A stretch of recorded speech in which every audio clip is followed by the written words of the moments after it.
Hello and welcome to the SC Playbook podcast out of NRL Supercoach round 25, proudly brought to you by Mortgage Choice SCW.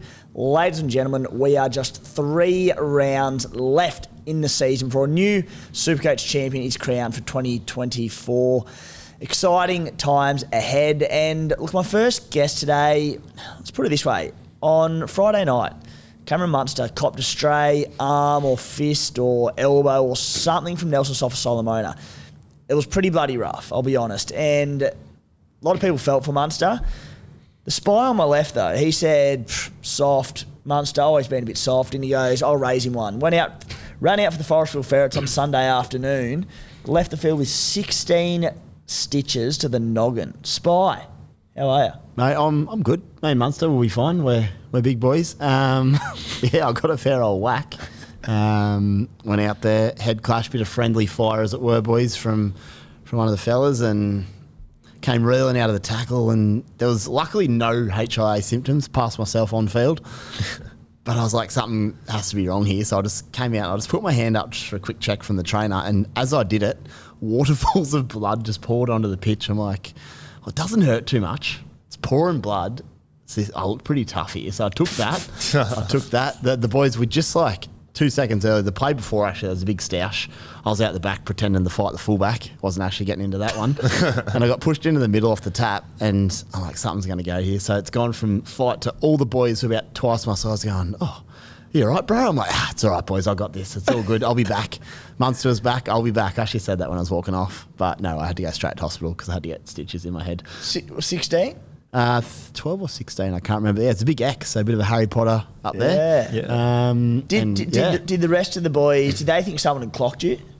I think the bloke knew it was him because you put in the WhatsApp Friday and checked after the game. He's like, sorry, bro. That's what happened because he didn't miss. Yeah, well, look, mate, the independent doctor did rule you out of this week's podcast, 11-day stand-down policy following the concussion, but you didn't want to bar it and you said, no, I have to be there. Nah. Feet down, changing chairs as well, as you've noticed. I've long been a proponent of the chair on my left, and something's got to give because the boys, in my 2 weeks I've been off, this will shock you, not at all, went back into the low 4,000s and back into the 5,000s last week. It's been the same thing for 16 weeks, and I'm thinking about it, I'm like, who am I this year? I'm probably the Sharks of the last 5 years. Not bad, not over-excelling, but just not going to that level that I'm trying to get to. So me and the boys have to have a good hard look at ourselves. And on a more serious note, I cannot jag a monster score. I had to look through. I haven't had any monster weeks, boys, where I've just gone, you leap and then you build on that momentum. It's just been pretty consistent all year.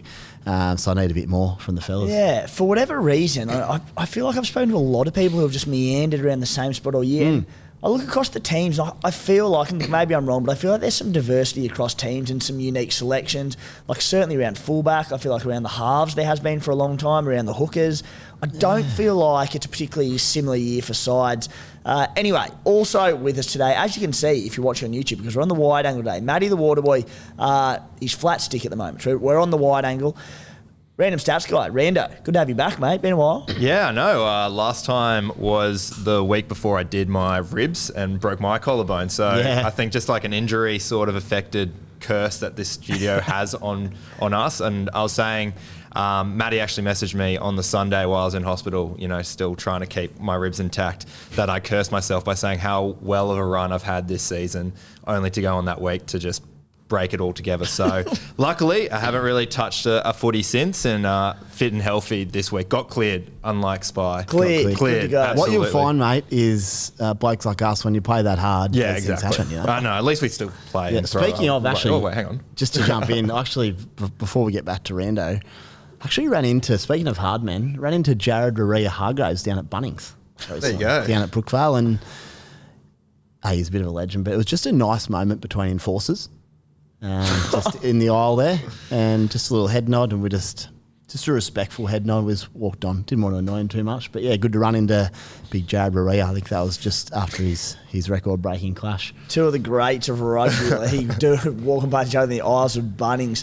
Rando, you came up with one of the great dog acts in Supercoach in a certain head-to-head league, which I don't have access to looking at it, but you've just informed me of over the weekend. Yeah, absolutely. If you are the Sharks, I reckon I'm the Dragons, where, it's been one of those years that I've just kind of meandered at the bottom of the head-to-head table. Yep. And then now I've found my groove, slid into 8th spot, knocked over Sebo from Breaking the Yips fame on in the 5th v 8th. Then I had Timmy this week and got him, beat him by 100 points. Thankfully, I only had one trade left. I've got Nathan Cleary, but I thought I'd use the trade to get Carl Ero out and Zach Lomax in just specifically so I can knock out Timmy. Absolutely like screwed any ounce of credibility for your overall ranking just to knock me out of about it. Absolutely, yeah, because I'm fucked now because I got no halfback. I don't mind it. At all, but, I'm just going to wing on my auto and hopefully it's not a Brendan Hand 7 this week, so we'll see how we go.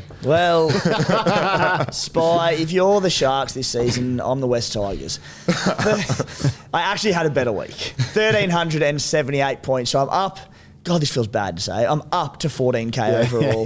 But look, we're closing in on that top spot, just 2,500 points off number 1 in Supercoach. So we're coming for you. Who are we coming for? Bryce's boys. And if you're on social media over the weekend, I've walked into a certain establishment in the Sutherland Shire, run into a bloke and he goes, "Hey, mate, love your work, love playing with that." I'm like, "Oh, cool, happy days." And he goes, showed me his phone. First overall. I met Blake, Bryce's boys. He's been first for a number of weeks now. Absolute legend. We were going through his team at the pub. He just had everyone. Yeah. And he ended up scoring over 1,500 on the week. So he's opened up a bit of a gap to the rest of them. So, Blake, what are the chances of that? And then That's pretty cool. Yeah. Yeah, I like that. Hectic. Anyway. Just the hooking curse hit me again as well, ever since I sold Robson. Connor Watson, 10. It's been unbelievable cycle of hookers for me. And the other for us, we like to do a little vent here and there. It's all good. Dane Laurie I played over Ellie Katoa, which I was, had a bit of a crack. Literally the set after he went off for HIA, the right winger scored. I was like, I'm joking. But anyway, these things happen, boys. These things happen. We're almost there, boys. 3 weeks to go. What I will say for Sharks fans, the comparison ends here because I can't win it. The Sharks can still win it. So our socials, Instagram is back up and running. Yeah. Shout out to Tommy Birmingham of Hello Sport fame. One of the biggest lifts of all time. Been spending the last 3 or 4 weeks trying to get that up. Did a show with him, the Hello Sport live stream Thursday night. By Friday morning, he had it sorted. I'm just like, some people just got the magic dominant. touch. Got the touch. But thank you to all of those that did reach out and give me a hand over the last 3 to 4 weeks trying to get that back up and running. That's big for my Insta as well because I rely on you as a as a collaborator just to really boost my posts. Spy on the up. So I'm going to Just quietly, Supercoach cricket's going to be huge this year. Huge. Supercoach cricket is the real winner out of this. Guys, the SC Playbook subscription package, you know what you'll get by now with this. We're nearing the end of this season. So if you are interested in supporting the site and the podcast for all the time and effort that goes into putting it all together each and every year, and it is a lot of time and effort, you can do so via the menu on our website. Also, it will get you an invite to our end of season catch up. Exact details to be revealed to subscribers over the next week via our WhatsApp chat. It will be Super Saturday, September 7, round 27 to round out the season. If you are an SC Playbook subscriber but you're not in the WhatsApp, please give us an email at supercoachplaybook@gmail.com. Supercoach, full word. From there, we can let you know the location and everything there. If you do so, let us know the email you subscribed with so that we can check that it is an active subscription. Let's get into it. Today's show, Team List Tuesday analysis, boys. Nathan Cleary, Connor Watson, Cody Walker, they all drop out. A few big names and highly owned Supercoach players. Topic 1 for the show, an obvious one, Nathan Cleary replacements owned by every man and his dog. Who is the best option for him? Rando, you've got a stat deep dive for us. Hot topics for the show. Not a ton of them this week. We are going to look, though, at which CT dub premium is the best pick, both this week for head-to-head players and for the run home. Round 25, trade and skippers. Listener questions, what to do at hooker this week. If you're a Watson, Robson owner, you're struggling, you don't have an option there, where do you go? Boys, let's get into Team List Tuesday. And at the Tigers, they've lost Lau Lilly and Adam Dewey on the edge. Rando, we spoke pre-show. What does this mean for Supercoaches? I mean, you look at the names there and you don't think that really affects Supercoach whatsoever, but it really opens the door here, I think, for the Manly's right side attack. Already absolutely screaming there with Saab and Garrick, but now with Lowley and Dewey, who usually occupy that left edge for the Tigers, they're both gone. I'm not a big fan of Alan Marlowe, I believe his name is. So I think that's a huge opportunity there for Daly Cherry Evans to rack up a few points and get it to that right edge. As long as Turbo stays the hell out of it and stays on his left. I heard a whisper he might want to hang on the left this weekend. Yeah, we all absolutely. non-turbo Maybe owners. it's like his resting is just him on the left. Yeah, just chill on the left, mate. We're all non-turbo. That explains a lot. That doesn't does, it? yeah, absolutely. But yeah, so if he just wants to stay on the left and Yeah. Chez just wants to go face ball to Garrick or to Olakau'atu, it'll be a much easier weekend to enjoy. Guys, Tommy Talau is out for the Manly Seagulls. Tolotau Kola comes in at centre. Wade Egan returns at hooker for the Warriors. At the Bulldogs, Max King on the extended bench. Spy, impact on blokes like Josh Curran and Sam Hughes. It's significant. It is significant. Not to break someone like Curran, but it certainly just limits his upside there and minutes if he was to play. And Sammy Hughes, if anyone's going to be relying on him down the stretch at all, then yeah, certainly you don't want Max King playing. I think looking at next week with Samuel Afinu and the Tigers on the bye, I think a lot of probably still have Sam Hughes as their third front row forward looking at playing him, so just doesn't help minutes there. But at the same time, 50 points could become 30 points. It's probably not the end of the world. It doesn't, you just prefer him not playing. It doesn't mean Hughes can't knock out 40 or 50 for you regardless, if things go your way. Reece Walsh is out for the Broncos with a broken hand. Tristan Saylor named at fullback. Selwyn Cobbo returns on the wing at the Raiders. Ethan Strange is out. Don't know why exactly. Jordan Rapana at fullbacks. KO Weeks to 5'8", so a big reshuffle there. At the Panthers, Nathan Cleary out, of course. Brad Schneider gets the nod. Rando, I was very surprised this wasn't Jack Cole. Absolutely, especially assuming that Jack Cole is the heir to the number 6 jersey once Luai departs. Very interesting here. You boys did a bit of a deep dive into the stats around Luai. I'm sure we'll get to that in just a bit. I'm probably teasing it now. But yeah, very interested to see how it goes because Luai, as we're about to mention, not too good with Schneider there compared to Cole. Yeah, well, I did a big stat deep dive into it this afternoon before teams were announced for my article, expecting it to be Cole, and then Schneider's name. I was like, well, let's just put a line through all that. At the Storm, Grant Anderson, the prolific try scorer, GA, out. Tyron Wishart named on the wing. Mr. Fix-It, he can do it all. Cody Walker is out for the Bunnies. Dean Hawkins at halfback. Tyson Gamble injured for the Knights. Jack Cogger comes in at 5'8". Jabari Hargreaves named to return from suspension for the Roosters. And at the Sharks, probably the only other somewhat Supercoach relevant ones, big movements.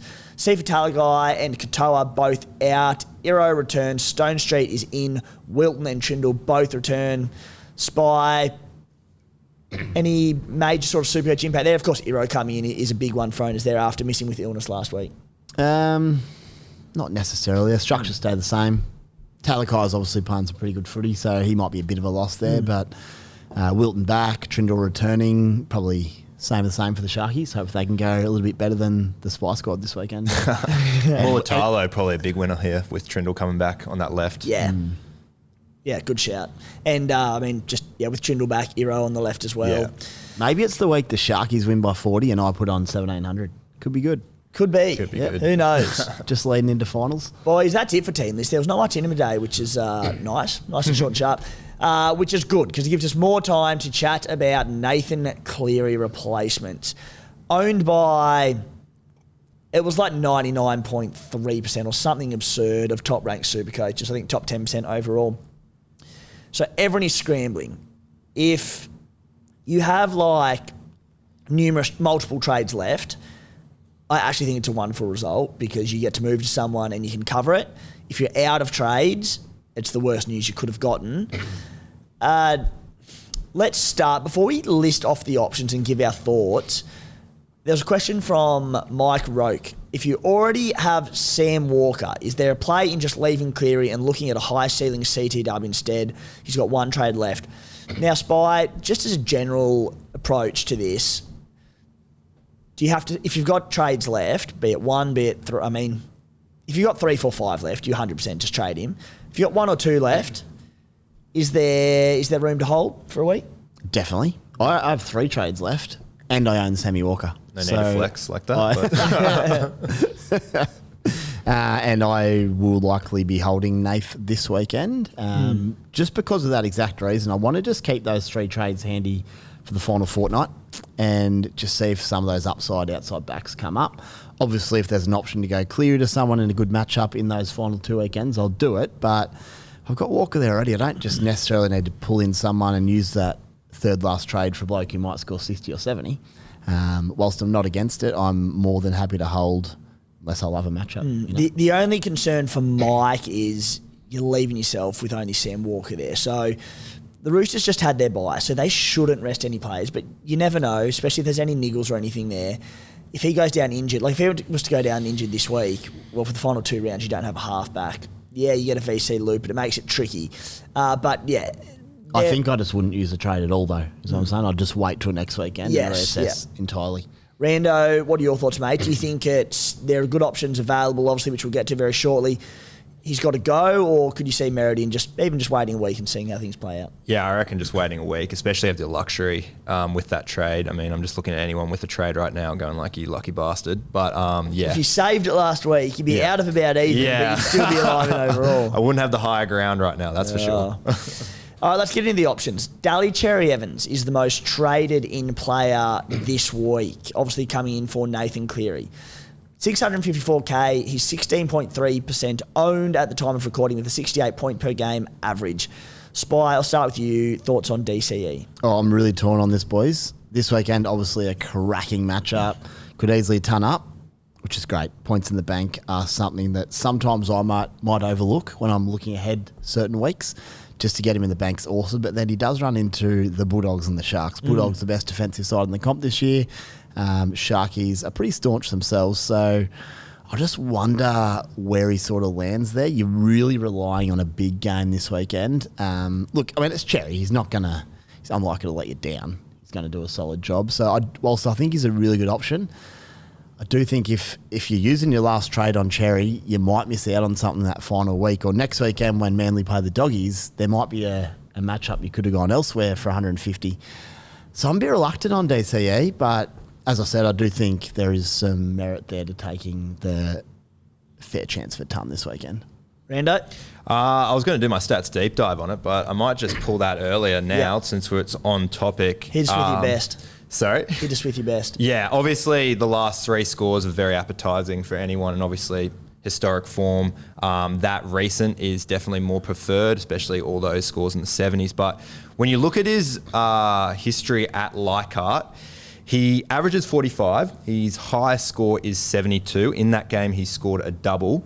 He's gone on and scored 22, 34, and 55 in those other 3 games at Leichhardt against the Tigers. Fortress How Leichhardt. far does this date back? This dates back to 2013, so 4 game intervals in between then. But I'm glad you asked that question because you would have told me it's irrelevant.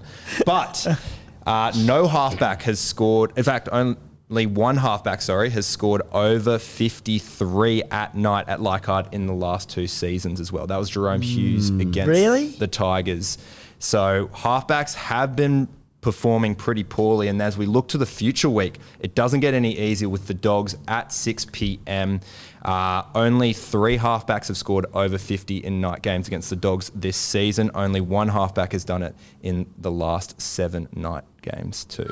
So it's a huge punt, but then again, you got Sam Walker going up and down as well. And then, of course, you got Jerome Hughes if you haven't already got him in as an option too. So, yeah, tough one here for DC. Historic form suggests it could be a bit tougher than you think at Leichhardt. I'll give one thing just on that. The Doggies match next week, 6 o'clock.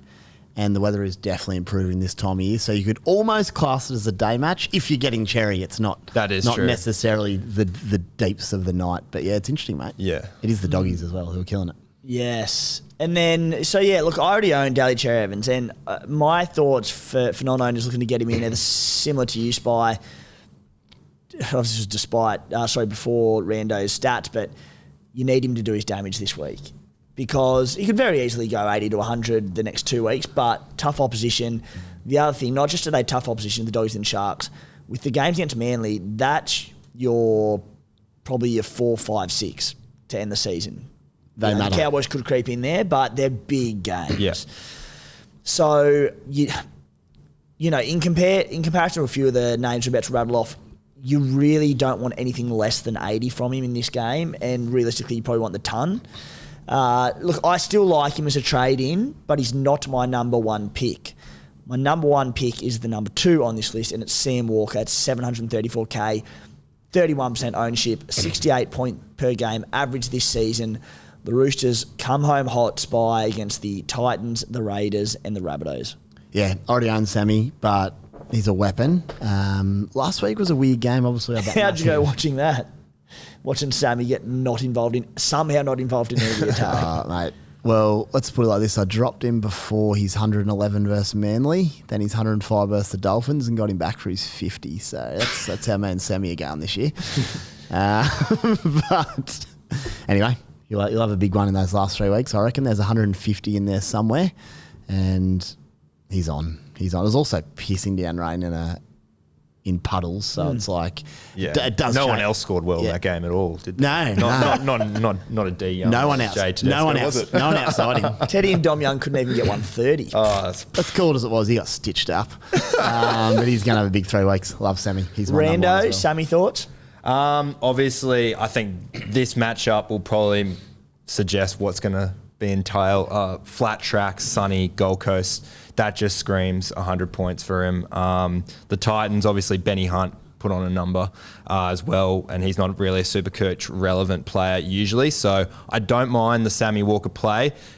A bit more trustworthy. Does have to share the points around a bit more than DC, who you would just assume Turbo takes the points, if anything. So both really, I don't know, it's both risky options there. It just depends on who you want to back, but Sam Walker's draw is definitely more favourable. His goal kicking, Sammy's just ups that floor so significantly. Yeah, absolutely. And I guess the only thing about Sammy, and it'll be the case forever, he's got a 25 in him. Like he just does. I don't think it happens in those last 3 rounds. But in those last 3 games, is my argument. Yep. Like, honestly, I think the Roosters probably finished the season with the most points across the last 3 games. Yep. Sammy's goal kicking, even if he doesn't get involved in any attacking stats somehow, I think that lifts his floor to like 40 or something. But I think he's the standout option there, and I'm very, very tempted to make that move. Boys, number 3, very interesting one, Jerome Luai. He's dual 5'8" halfback at $649K. He's just 3.5% owned with a 61 point per game average. Now, I heard you two talking before. Who wants to take this one first? I can jump in. I had a bit of a look at lunch today just around how he's gone without Nath, but more importantly, how he's gone with different halves partners. So luckily, my footy brain, unlike other areas of life, remembers everything because I didn't write any of this down. Round 7 to 10, he played 5'8" and had Brad Schneider in the halves with him. He scored 41, 43, 55, 49. So under 50, basically all of them. Not what you want. He then partnered Cole in the halves, and he scored 73, 124, 102. Now, whether that was a coincidence in regards to his confidence going up and just demanding the footy more, he'd played a month of footy without Nath, I'm not sure, but it's a pretty fair coincidence. The only thing that is different here is Snyder came back for round 15 after that, and Luai knocked out 130. So that says, obviously, being with Snyder doesn't mean he can't score points, but it's the previous 4 games. Is it a case of how Luai was playing from a confidence standpoint after Nath went down and he just built into it? Or is it a case of Snyder playing that Cleary role a little bit more similarly, sort of replicating his touches and his finishes to sets, his kicking game and the rest? Possibly. He did score 61 the week after with Snyder against Brisbane as well. It's a very interesting one, boys. Without that 130, you'd say with Snyder hard to go near, but then it's also his highest score of the year. So do you think it's a case of he just grew in confidence, he built into the season as that dominant man, or is it a case of I think Snyder versus Cole? the opponents in that is something to look at too. Yep. I think you got the Tigers, Cowboys, Rabbitohs, and the Bulldogs, who at the time weren't really the dominant side. Yep. And he's averaging 39 receipts in that game. Receipt, obviously, a touch. Yep, like So compared to, I think it was, what rounds were, So then remind again? rounds 11, 12, 14. How'd he go there, touch-wise? 60 plus touches. So he's almost doubled his involvement against teams, the Warriors, Sharks and the Seagulls. Once again, the Warriors at that point of the season were potential top eight side. Interesting. The Sharks and That was Manly. with Cole. With Cole. Round 15, Snyder back in the side. He's kept at that 63 receipts as well. Another big game because the Knights had won, I think, 4 out of 5 games heading into that match as well. So it's all about receipts. I think this is a Luai goodbye tour, and I wouldn't be surprised. I'm not too sure what month he signed or what round he signed with the Tigers, but I think that might have played Could a part coincide with round 18 versus Brisbane. Also is Snyder. 68. Oh, mate. So I think he's taken it on board. Once again, the Broncos, again, another team that was a top 8 potential. So he's doubled his touches since that opening month of footy. Yep. Probably since he signed, Luai just went right up the ranks. It's a goodbye tour. He's got to end on a high, and I think he can take it personally. Well, he averaged 98 points in the 5 games with Cole, but those touches, a 1 game sample size, I would have said it's 1 game, but 2 is different. Yep. Luai. I would prefer Cole with him because I just do think Cole to Luai is what Luai is to Schneider, and that's a foil at 5'8". Whereas Schneider does come in and plays a bit more of a game managing number 7 who gets more touches. But, to your point, you boys have explained that really well. Was it building in confidence as an out-and-out number 7? Luai, those 2 games in a row suggest maybe they were. So, look, it certainly lifts his case, doesn't it? The other question is, which will hang over a few of those top clubs. Resting. There's 3 games left. I mean, you can still, if you've got cover in the halves and you can cover him, you might not be buggered if he does rest a week, but it would be a pain. Especially, still a lot of Dylan Brown owners out there. Dropped a lot, but, you've got the jewels there if you could cover it. But I suspect Penrith will rest their guns 1 game. I don't know if it'll all be in 1 hit or if they'll stagger them across the 2 games, but I just think they will. Looking at, as well, they only got 1 win ahead of the Roosters, and I don't think the Roosters are going to rest anyone. Penrith want to probably play them at home, don't they? Week 1. Yeah, exactly. Penrith would want that home. Yep. That home final. So what? If Penrith lose a game and Roosters win all 3, where does that leave it? The Roosters go above. They're flogging them in points difference by 100 points. That's big. So I think that Trent's just going to keep playing all his gun players and then hope that Penrith potentially rest all their players, take the L. But I think Cleary, Ivan that is, probably won't. The only Won't play. It's a game. It's a great game of chess and checkers. It is, isn't it? It's great for Supercoaches because Ivan has rested players. Last year he staggered them. I think the year before there might have been a mass resting around 26 or 7 or something. The other thing is, does Ivan just go, look, I've got the Bunnies and Titans in Penrith around 26 or 27, play a 75% strong team, rest a few of them, we'll beat them anyway. It'll be next week versus Bunnies if they do it. Worst case scenario, Luai gets pulled half time in those games. Oh, yeah. For Cole to come on. That is the other thing. Sorry to add another one. It's all happening. Jeez. God, I love having no trades. Boys, Matty Burton is the number 4 there, dual position, 592k, a bit more affordable. You're trading down from Cleary at 897k. Money shouldn't be an issue. The other big factor in the Cleary one, for people with 2+ trades, you go down to any of these guys, free up a bunch of cash for that second trade. Yep. So it's worked out all right. 28% ownership, 65 point per game average. They've got a pretty good run home spy. What are your thoughts on Matty Burton? I don't mind him, but I wouldn't want him. Definitely want Luai or Sammy Walker in front of Burton. He seems to be Mr. Consistency, Burto. Just sort of around that 70 mark, 60, 70 more often than not, but I'm chasing that 150. Well, I think there's this perception that Birdo's the chief playmaker in the Bulldogs, and he's the big name in the halves. He's gets a ton of touches, all that. Well, he's not really, is he? He plays that foil because he's a ball running 5'8". Yeah, he's not getting 100 touches. He was also outstanding on the weekend for 72 points. So extremely reliable, but I just prefer others. Warriors, Manly, Cowboys to come. It's a pretty good run home. Rando, what do you think? Yeah, I'm just checking out to see how halves go at Sean Johnson Stadium, shall I call it this week? Sean's last ever game in New Zealand. Sean's last ever game. It's always tough. The Bulldogs, they haven't won at Go Media since 2012. I know they're a different team, but they're still playing. They were still playing good footy back all the way then. So it's going to be really interesting to see how the Bulldogs, who their away record isn't as good as their home record. I think they're 4-11 or 4-7. Sorry. So I think it's going to be a tough away trip. I'm not too sure if we'll see maybe Matty Burton bombs, but you don't get Supercoach points for that. So it'd be interesting to see how his points go. Tell you what, boys, myself and SJ could be retiring in the same month. How's that? And just want to tell your kids. Yep, I know. From rugby league, not sport. I'm like, pending how this bad boy comes up. By the way, social media, check it out because the doc has done a good job and he's doing me no favours. I do not look tough at all. But get on I socials. thought you were going to come in here with full head wrapping. I've got it in my bag. I've got it in my bag. I might throw it on the second half after oranges. Yeah.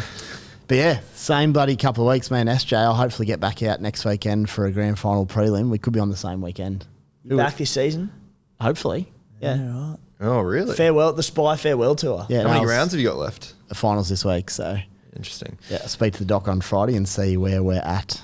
Just as I look it up, we've got 3 scores over 60 from 5/8. I think the Wires win this game. I think the Doggies have been up for a long time. I think coming into the finals, there's a down week coming. And I just think the Warriors playing for Sean Johnson's final home game, I think they get him. Bundaberg to bloody New Zealand as well. Tough travelling schedule, different climates. There's no team in the NRL, barring, I guess, Penrith, that don't have a down week at some point. Yep. Like, Penrith are just such an exception to everything. There has to be one for the Dogs. I just think the Warriors are going to explode for SJ. I'm actually very sad. I've got nothing to add. Fair enough. Yeah. It's a big moment. I'll be at SJ's final NRL game at Shark Park in a few weeks, actually. 15 or so years, SJ, Mount Smart Stadium. Damn it. Yeah. Anyway, great run, boys. Great run. Moving on. Number 5, Jerome Hughes.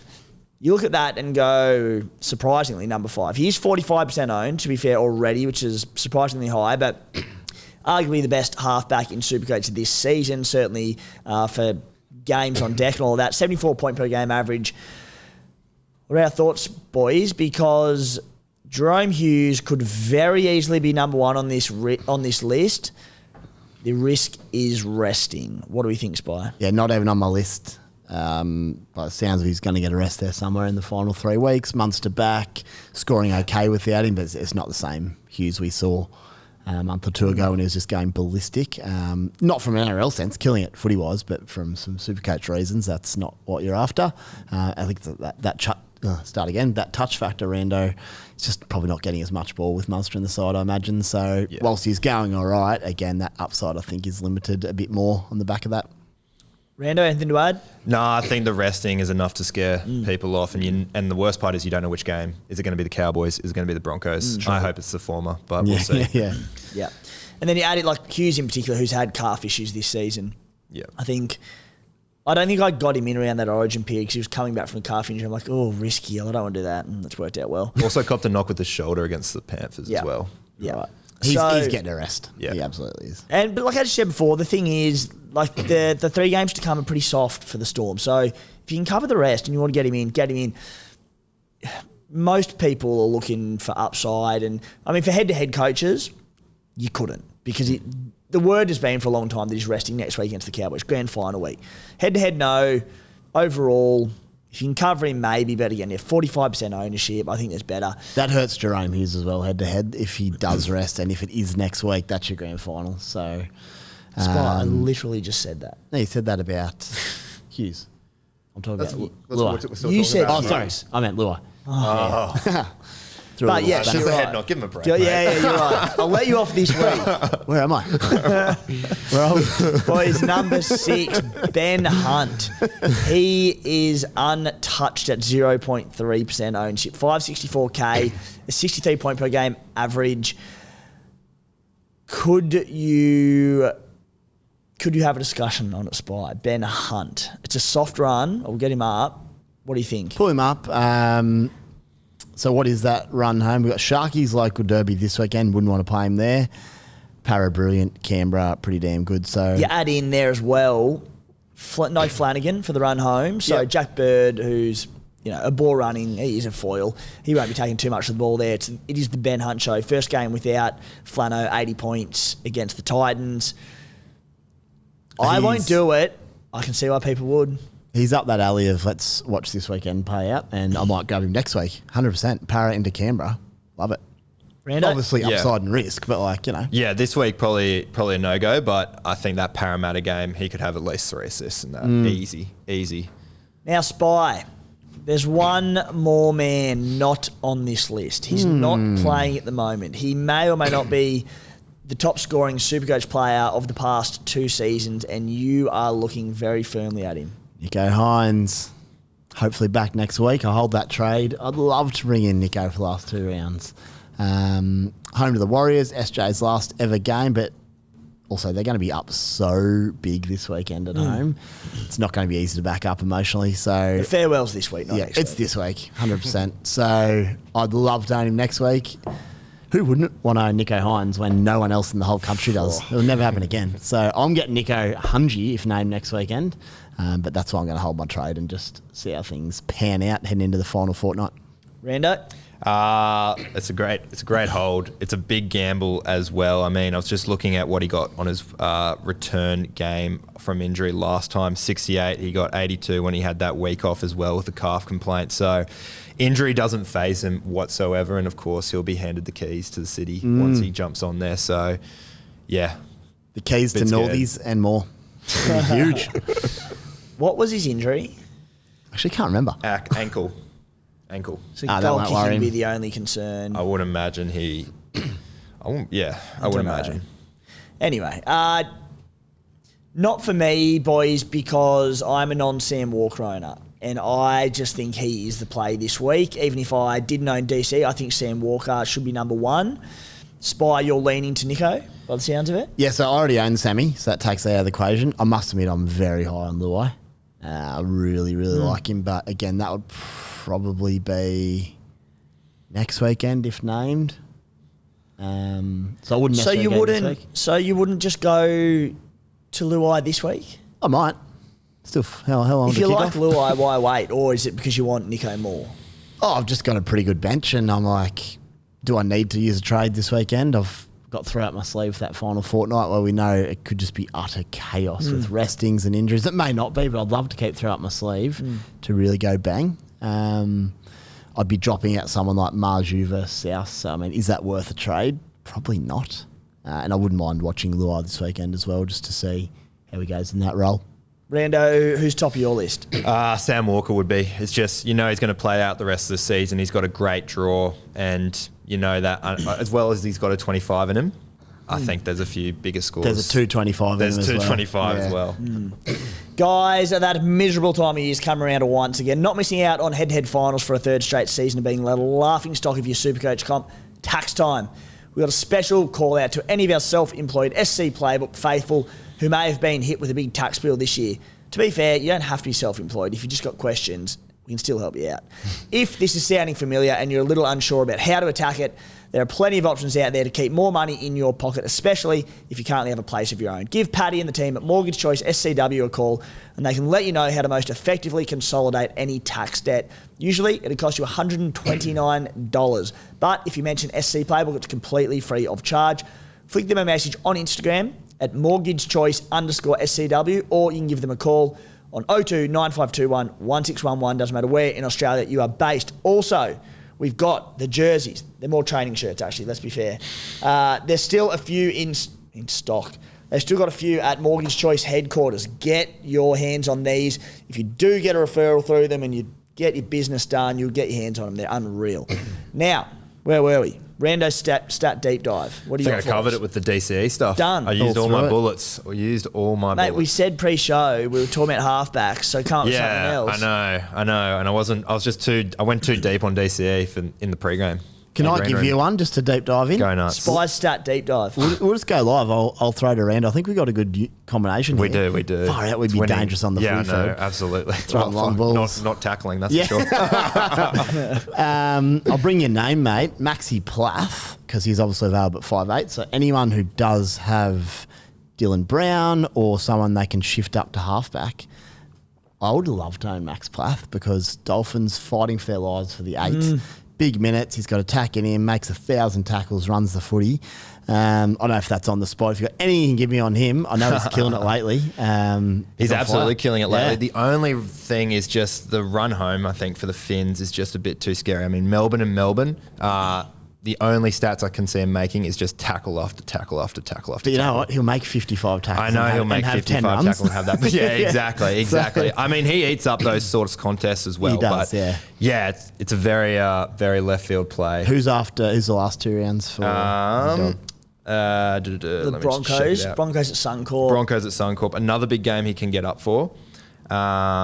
And then you got the Knights in Newcastle as well, which is going to be a tough road for the Dolphins. But if you are game enough, I'd throw him in there with like a Matty Burton style. If you're thinking about Matty Burton, then you could think about Max Plath. Yeah, the thing about Plath is, especially in head-to-head finals, you know he's probably put the mocker on him here, but he's going to score 60 at least. Yeah. Or around that mark, and you can just lock in that total with the ability to score 100, 110 with attack. So if you're just purely chasing that, that head-to-head result, Max would be nice to own. It'd be pretty stress-free.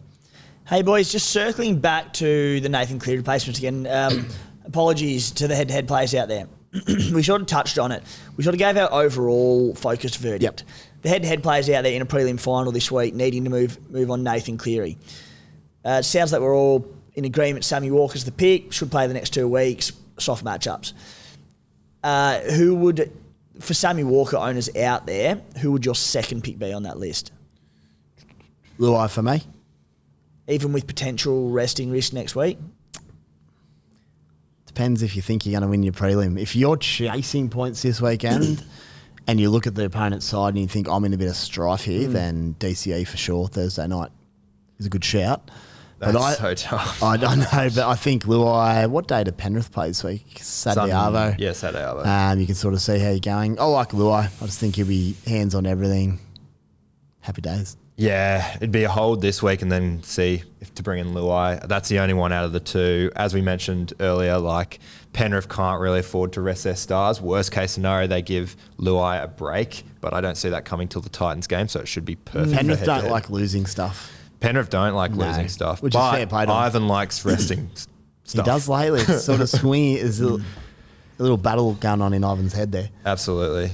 I'd probably lean towards DCE if I was in a prelim with Sammy Walker already in my team. I just think we know we'll play both games. Tigers this week is a huge, particularly as the most traded player, there's every chance your opposition may be getting DCE into your team. Tigers matchup, despite Rando's stats, is a little scary. So 15 minutes ago, I would have agreed. Rando's spooked me. I like those stats. Just the Bulldogs one is just the Tigers one, stats aside, it looks like he should get 80 plus, but Fortress that Bulldogs Leichhardt. one can't even. Fortress Leichhardt into the doggies. Being 8's close. There's not much between him and Jerome. Maybe Luke Brooks' rest seats this week might go skyrocketing. Boys, hot topics for the show. Now, we're just going to look at premium CT dub options here because essentially all the most traded in players are all the halfbacks because everyone's moving Nathan Cleary, a couple of 5'8s in there, whatever. But we've got the number three most traded, third most traded in, fifth most, seventh most, and 10th most, and they are elite CT dubs. We've got Dom Young, finishes the year against the Titans, Raiders, and Rabbitohs. We've got Jacob Kiraz, Warriors, Seagulls, and Cowboys. We've got Zach Lomax, Sharks, Eels, Raiders, and then Joey Manu, Titans, Raiders, and Rabbitohs. 4 superstars of the NRL end of Supercoach with amazing runs home. Blank slate, let's say that we don't own any of them. Spy, who do you like? What's your order of them for the run home? And boy, it's tough. This is crazy hard. Dom Young 1. Just owning Dom Young's a treat. Obviously, there is that little hammy niggle, but he got through last weekend, so you'd hope he'd be all right. But just that upside on that right edge for the Chookies is too good to pass up. Oh, man, it gets hard from there. 2, Warriors, Eagles, Cowboys. There is nothing splitting these boys. I'd still just think... You got a coin? Got a flip, please? So, like, even you look at Kiraz's base, Lomax had like 25 runs or something stupid on the weekend. It might have been more. Kiraz and Lomax, to me, are almost the same player in terms of just how hard they work. Base-wise, Kiraz maybe a few more upside in attack, but then Lomax kicks. There's nothing in it. Prelim this weekend for head-to-head guys, you'd probably take Kiraz against the Warriors over Lomax versus the Sharks. Yeah. Ooh. SJ's last game. I don't know either. Oh, I don't know. think I can. Warriors Friday night at Sean Johnson Stadium. Yeah. Zach Lomax Sunday afternoon at Wollongong, we better where he averages 92. I like Lomax. We better throw Joey in it too. Dom and Joey in it too.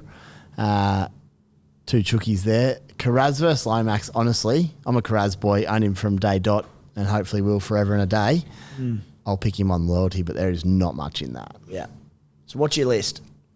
Young, Manu, Kiraz, Lomax. With about that much between all of them. Rando? Yeah, I'm basically doing the exact same list. I think the left edges that you'll find for Titans and the Rabbitohs in particular really screams at Joey Manu and Dom Young. And that Raiders game, the Raiders leak more tries to right centres than any other position at the moment. So got to go Dom Young, Joey Manu, and then Zach Lomax should get some points against the Eels and the Raiders as well. Jacob Kiraz, he's going to have to work for it, but that's what he's really good at in base. So I think he's got the tougher run home out of the 4 in terms of positional battles. So, yeah, that's probably going to be I'm bumping Lomax up one then. I need the difference maker if the matchups are better. No, Kiraz is my last. Yeah, Lomax is going to go above. Oh, you're okay, above cool. Kiraz. Oh, I thought you were going as a differential. You Yeah, both that's got all good. Kiraz last. Kiraz last. It's going to crazy. sound absolutely insane, but That's where we're at. but Lomax has more likelihood of popping off, I think, is what I'm thinking of. Dom Young's clear number 1 for me. I'm going to go Kiraz number 2. Not owning him, it's just a ball breaker. Maybe I'm undervaluing him because I've owned him all year, so I'm Yeah. just like, you're a legend. If I didn't, it's probably far scarier. Oh, it's awful. And like, even you saw their attack on the weekend. 2 really nice tries down that edge for him within the first, 15, 20 minutes. I'm going to go Kiraz. I do believe it is a really tough, a tougher than it looks matchup against the Warriors. Yep. Manly tricky, Cowboys, edges defensively don't worry me all that much. So I'm going to go just Kiraz. Then I'm going to go Lomax, then Manu. Of course, any of these players can explode and go 140 plus on their day. I just think with the Roosters, as much as I love Manu and I'm stoked to own him, side note, 80 points on the weekend, no injuries. Well done. Curse on the way out. Has he FaceTimed you yet this week? Or he's We've had a yarn. Yeah. We've spoken. Didn't score, though. Didn't score a double. That's all right. The Roosters have so many attacking weapons. They can score anywhere. So I just think the Dragons, everything they do goes down the right of Zach Lomax. Doggies can too as well, to be fair, but he's based on it. So Young, Kiraz, Lomax, Manu. That's my order. I've got a little Spies tip of the week, boys. This is a fantasy tip generally. If you're not sure, like I do it often in English Premier League, like I'm not as aware of all the players, so I'm not sure who to take. I'll look up the bookies and just look at anytime goal scorer because they obviously know what they're doing. Yeah. That's their career. So for this weekend, I've just looked up Kiraz is $1.98 anytime try scorer versus New Zealand. Zach Lomax is $1.83. So based on that, if you're not sure, you go, well, he's more likely to score based on the models that the bookies have. That's not a bad starting point if you're not sure. What's gambling really costing you? Don't mind that for little EPL fantasy. Yeah, it's handy. That is good for EPL fans. Yeah. I like that. Sometimes you look at the player, I don't know who this is, but gee, he's short. I better get him in. Erling Haaland, who the Yeah.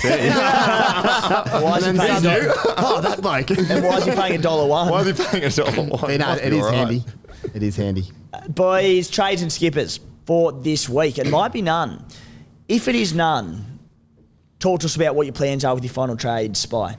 Pretty easy one. 0 trades at this stage. A little bit of interest in Luai, as I said, but kind of hands on heels, do nothing here. And 3 trades for the final 2 weeks. I'm leaving up to the footy gods. I'm just going to be ready to strike. Joey Manu would be really nice. And in fact, I've got 130k in the bank. Oh, I could still get Manu this week, actually. Even from like a Val Holmes who has a bye, and then I know he's killing it, but he's got a slightly tougher run home. But I couldn't do that because if Melbourne rest next week, I can't do that. I wouldn't mind Manu, but I think I'd just love to have those 3 trades for the last 2 weeks just to do whatever I want to do around those restings, late pull-ins, and to see if I can claw back, a couple hundred points just from doing that. But go from there. Vice captaincy wise, it's actually really hard. Every captain I want is in the Roosters and Titans match. So Teddy will be hard to pass up as skipper Sunday Arvo.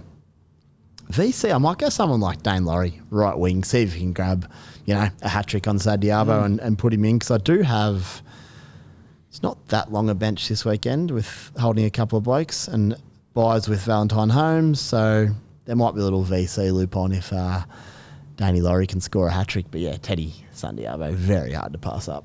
Here's a question for you, Spy. Before you end, I'll get to my trade for the week because we'll lead into the question. But I'm going to go Nathan Cleary to Sam Walker. Yep. And that leaves me one trade left. I was hoping to be able to save this week, and to be honest, Nathan Cleary getting injured was probably the only one that I would have used one of my final 2 trades this week. I can just see Sammy exploding on the run home and me just feeling crook watching him. I'm going to do it. It's fun to watch as well. Yeah, my depth is also very good. So, whilst if carnage does happen, I can cover things. I've got one in the bag. Yeah, so bad. This week. How many Roosters is too many from the back line? Because, you can add in Angus Crichton to this as well, but that'll give me Sam Walker, Dom Young, Joey Manu, James Tedesco. Is there a point where that becomes too many and I should look elsewhere? No, I don't think so.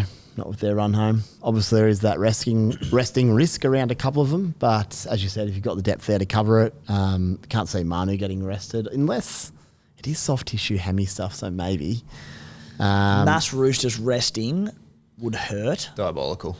Yeah. Wouldn't make sense to their run as well.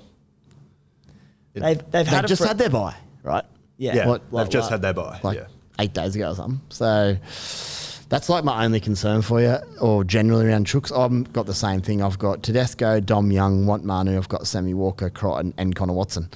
The only good thing about Connor missing this weekend is I can be very confident he's playing the last couple of rounds, so that's good.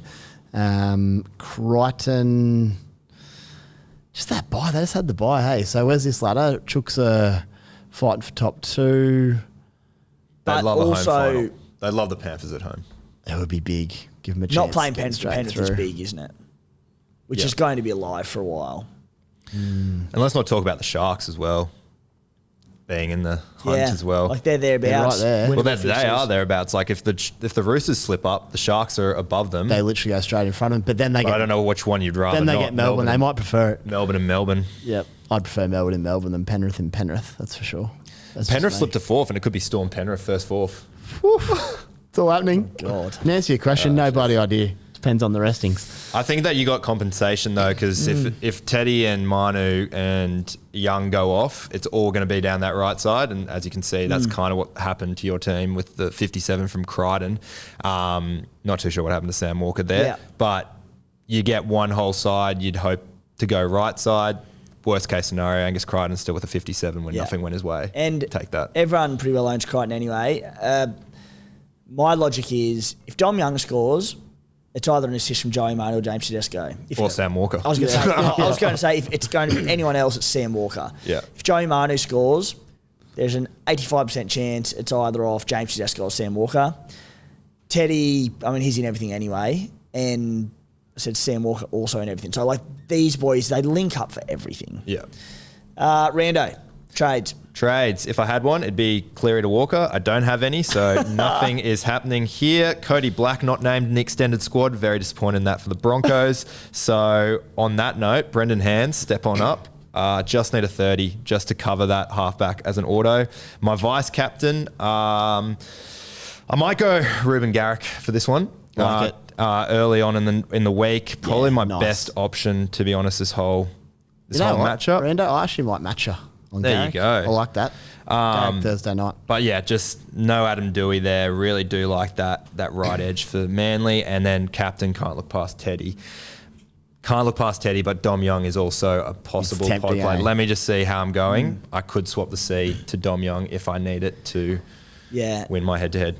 VC for me, I was looking at Cherry Evans and look, the entire edge out for the Tigers. Granted, they chop and change it all season. Like the boys who are there now probably played. Well, the junior Tupu's coming at centre on return from back to the top grade. Yeah, so we'll see. 2 left wingers. Yeah, yeah.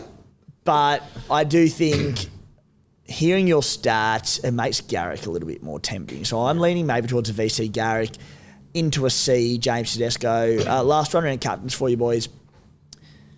Tedesco and Trebojevic owners. Trebojevic versus the Tigers. Tedesco versus the Titans. Who's the best skipper placed by? This made me feel sick when you said Trebojevic then. Teddy only because he beat Turbo in that battle. I think that was the one-on-one battle for you to ever decide on who to captain. Got him. He got him. And I think the conditions for Teddy are just too good. I'm going to go Tommy just because I'm utterly terrified. No. But yeah, they're both phenomenal options. Yeah. The Titans can show up. I don't think the Tigers will. I think Teddy because of the day game. Yeah. I think that's the separator. Was it 20 tries and 21 games for fullbacks against the Titans this season? So I love that matchup for Teddy. He's going to slip through, probably show a bit of bum as he slides over. Oh, he definitely will. Put that up when it Just happens. quickly, before we go to questions, now it's going to be so funny, and we'll clip this up next week. Poor Timo's just talking about how when Dom Young scores, it has to be these blokes. First try of the day is going to be Victor Radley into the line, lob ball for Dom Young. Oh, geez. And if it happens, it'll be very funny. And as it happens, Marno will go to grab it, then he'll just put his hands down and let it go. Yeah. I think it could be Sammy Walker on. They're just going to bomb the hell out of Kant Pereira. Yeah. And just hope Dom Young just takes one. Well, actually got a sneaky bet from earlier in the year. Had a bunch of bonus bets. So I was put them all on Dom Young, top try scorer. Oh, really? So it's probably all come down to this matchup. I've got Tommy Turbo, so I'm hoping he chases something back. He might get about 10. He could be Hopefully. on. Yeah. Boys, questions for the show. And the first one from Bailey, who's a different one for you. Who do you think the best non-Supercoach relevant player is? He says, e.g. Liam Martin. So guys that NRL superstars, but it doesn't translate to Supercoach. Rando, I'll start with you, mate. I'm going to go the Bulldogs captain, Stephen Crichton, one of the greats. Everything that he does behind the scenes just does not reflect any of his Supercoach scores. He takes a few runs, he scores a few tries, but he never really has that high an average. So I'd love to go Stephen Crichton, but Liam Martin is a great shout from Bailey too. One another player who I just see the stats don't rate at all, but him being out of the game, much like we saw last week, big loss. Yeah. Spy? You've absolutely buggered me because you meant to go this way, and I also had Crichton. You didn't say Stephen Crichton in the green room. Yeah, I did. I said it first. Oh, I stole him off you. Yeah, that's why. Fair That's play. why I second went one was to. it? That's fair. No, I'll pay that. I was going to say. I'm going to have to go then. Because then I would have hurt you if you I've gone the other side. straight. I've gone straight to Origin lists. Who have we got here? Benny Hunt's a good one. Benny Hunt's Benny's good, yeah. good. Like, even despite being a poor Dragons team, when he used where he's like not broken tries, he struggles, but had tons of them in recent years and done everything for them, it's still like a 60-point average. It just doesn't have like.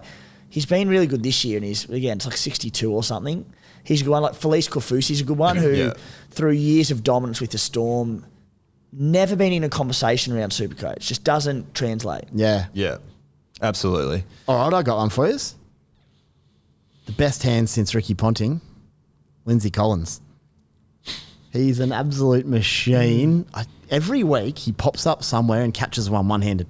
It's ridiculous. Yeah. He's obviously a great player, but Supercoach-wise, he would never have been discussed on this show. So, and even to a lesser extent, like you can see, like the Paddy Carrigans and Cam Murrays don't get rewarded as much for their work ethics as well. that's right, especially in the modern scoring. Yeah. One of the greats of that question, like probably the pin-up boys, Darren Lockyer. Yep. Yeah. It was just never Supercoach relevant at all. Another one I thought was a pin-up boy was Cooper Cronk, but shout out to you, Rando. You've been putting together the Supercoach team of the years from years gone by, and I did notice Cronk pop up in one or two of those. Yeah. Which Yeah, surprised me. Absolutely. Yeah, wow. Even like Thurston, I couldn't remember him being so good. I just thought I just biasly chose him as a Cowboys fan growing up. So It's a weapon. yeah.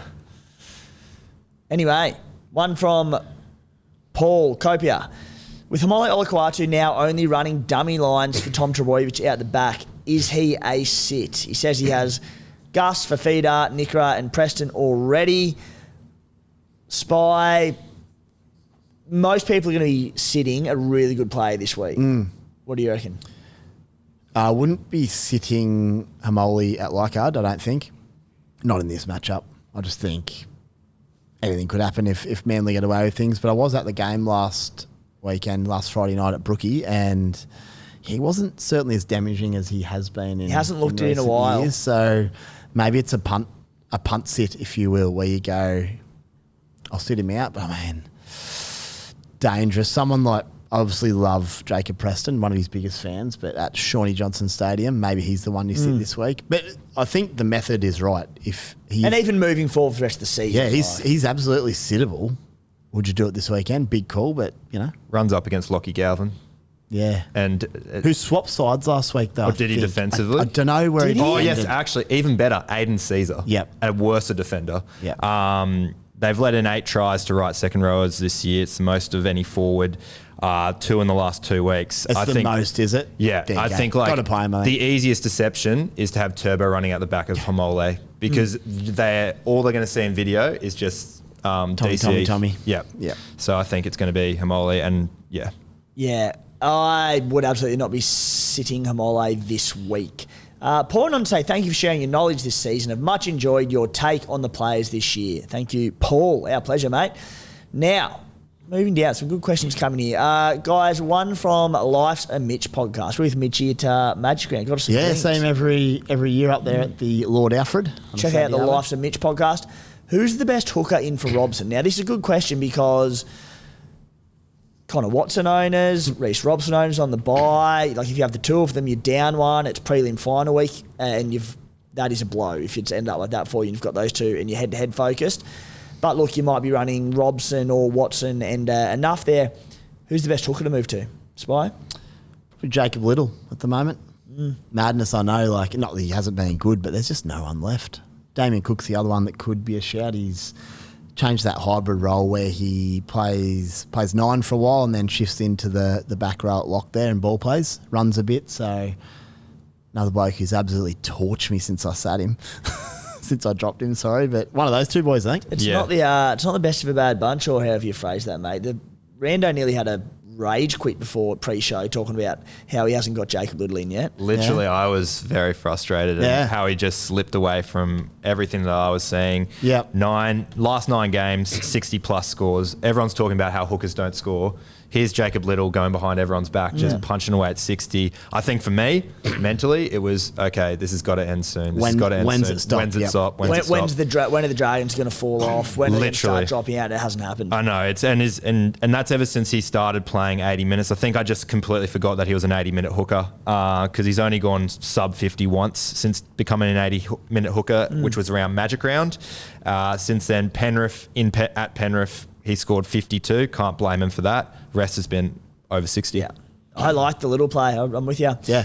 And, the way he's playing, the Giants playing for top 8 spot, the minutes aren't going to change. Just with any trades, guys, like if you're unsure of someone, you take the bloke who's in the side fighting for the 8 or the 4, because especially the 8, you have to win. There's no option to do anything but play max minutes, so that helps. First try score odds, Jacob Little, 770, Jaden Brayley, 740. Brayley in. I own Brayley. Oh. I'm playing him this week. Speaking of hookers, Jaden Brayley, he has an opportunity here, Spy, to repay our unrelenting faith throughout this season. I've carried him and Robson for a long time. I haven't really had to play Brayley too often, barring when Robson sat out through Origin. He's been wonderful for me. Should play 80 this week. Got through a ton of base stats on the weekend. We might have got away with one here. Honestly, I need to end the hooking curse here and now. Cooking curse. Cooking curse going all right. Made a good pass the other night. But Brayley, it's getting late. Brayley, just crash over, brother, please. Just score, and I'll be eternally grateful, and I'll be happy with my season if he scores a try. Great chat, Spy. Apologies to the listeners for that one. Yeah, fettuccine or penne, what was it? Fettuccine, for sure. James Price, Roger. Head-to-head prelim this week, ranked 250th, 4 trades left. Wowee. Is it worth doing Ponga to Tedesco, Spy? Ooh. Probably. Just because we know for a near fact the Roosters are going to torch most sides they play in attack. We don't know if the Knights. Ponga, I love, and I own Ponga, and I looked at trading Ponga to Trbojevic even this weekend. Would have taken 2 trades, but even then, Ponga's run home's brilliant. Teddy's next 2 weeks are tougher. Ponga is a machine. Let's focus But head-to-head prelim, yeah, focus on the head-to-head prelim. ranked 250 as well. Honestly, for all the listeners out there, not just James, scrap the ranked 250th, scrap the 4 trades left. You're in a head-to-head prelim final this week. Let's say you've got 2 trades left, Ponga to Teddy. Head-to-head only, winning your prelim. My answer actually changes on the trades. James, 4 trades left. Yes, I think do it. I agree with 4, yeah. 2, I probably wouldn't because I'd want to save them for next weekend to win my grand final. And I still think Ponga versus South is utter magic, honestly. That's actually as good as it gets. We just know what the Chooks are doing. It's so reliable, isn't it? Yeah, 100%. I'd avoid it because I'm with you. Great matchup for Ponga and the Knights. So yeah, I think there's probably other trades you can do. If his prelim was against a bloke who did have Teddy, would you bring Teddy in just to avoid? If I'm going to right, yeah. If you think you've got the upper hand, match him. I like that. Because you'll know by Saturday night when the Knights play. So Knights play Saturday night.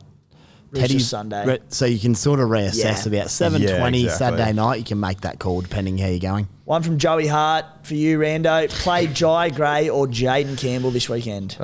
Looks like a bunch of blokes I'd trade in round 1. I'd probably go Jai Gray or Jaden Campbell.